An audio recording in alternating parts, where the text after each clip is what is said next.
Lengo ni tunajifunza jamani, sio tunabishana, lengo tunajifunza. Kwa hiyo definition yetu ya kwanza kabisa ya art tulisema content creation is not an art but it can be the part.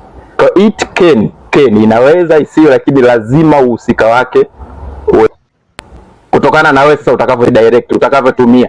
Unataka kumrekodi mtu pale anavuta bange pale nani bichi, au muende mkashuti scene pale? Tunataka kujenga, tunataka kuelekea sehemu nyiti. Unaacha kuongea nataka kuweka clear kuhusu tofauti wa content creation na art, hii iweze kuwa very clear. Kwa mfano huu wa mtu anavuta bangi sijui beach pale nini, jia na kamera yako pale una rekodi, ile ni content, sio art.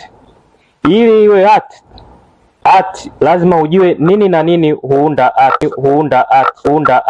Naona watu wasio wanaangalia tu movie, wasio wanasikiliza tu muziki.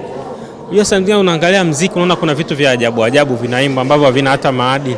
Lakini ukiangalia mimi ninavyochora vinaendana na maadili ya Tanzania.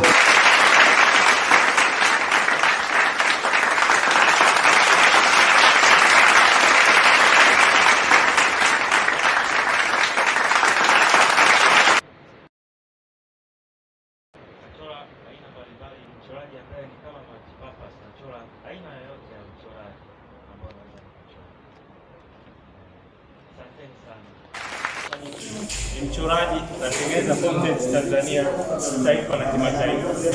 Tumeelimishana mambo mengi, tumejifunza mambo mengi, na mimi pia na content zangu ambazo watu wamejifunza kupitia hizo. Ni platform nzuri sana ya vijana kukutana na kubadilishana mawazo.